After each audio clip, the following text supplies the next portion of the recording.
commission ৰাজ চলিছে নচলিছে কোনবা প্ৰমোদ বড়ো কোৱাটো আমাক নালাগে কমিশনটো তেখেতৰ পৰা লোৱা নাই নহয় যদি লৈছে ৰাইজৰ পৰা লৈছে ৰাইজে ক'লেহেঁতেন যদি লৈছে এইটো নিজৰটো মনত পেলালে বেছি ভাল হয় তেখেতে যেতিয়া তেখেতে প্ৰথম চৰকাৰত আহিছিল আমিতো কেতিয়াও শুনা নাছিলোঁ এইবিলাক বোলে 40% 50% কিবা পাৰ্চেণ্ট এইবিলাক আমি শুনিছিলোঁ কিন্তু ক'ত তেখেতে ক'ত শুনিছে তাকে এই মানে কি কয় এটা অভিযোগ দিব বিচাৰি পোৱা নাই তাৰ কাৰণে নোহোৱা এটা কথা চাগে অভিযোগ দি এইটো ইয়াৰ চাৰ্টিফিকেট নালাগে নহয় আমাক ৰাইজে চাৰ্টিফিকেট দিছে ৰাইজে চাৰ্টিফিকেট দি পেলাই এইবাৰ 28 চন জিকাইছে তেখেতো ইমান জানা মানুহ চলাই থকা সময়ত নিজৰ চৰকাৰ তেখেতক কেলেই মাত্ৰ 7 জন জিকালে সেইটোৱেইতো আমাক কোনোবা কোৱাটো নালাগে ৰাইজে কোৱাটোৱে লাগে এতিয়া চা কমিশন ৰাজ চলিছে নচলিছে কোনবা প্ৰমোদ বড়ো কোৱাটো আমাক নালাগে কমিশনটো তেখেতৰ পৰা লোৱা নাই নহয় যদি লৈছে ৰাইজৰ পৰা লৈছে ৰাইজে ক'লেহেঁতেন যদি লৈছে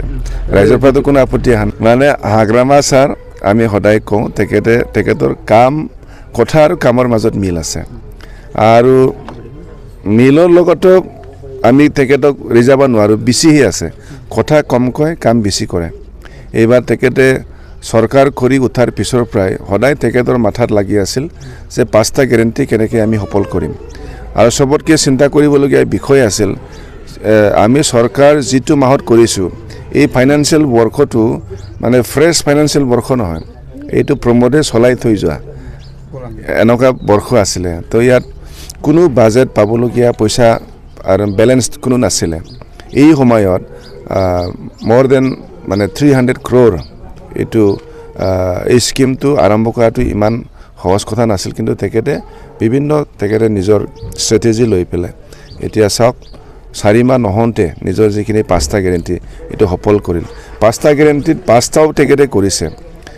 বহুত সময়ত আমি দেখা পাওঁ 5টাৰ ভিতৰত এটা আৰম্ভ কৰিছে কেতিয়াবা 2টা আৰম্ভ কৰিছে তেখেতে 5টাৰ ভিতৰত 5টাও আৰম্ভ কৰিছে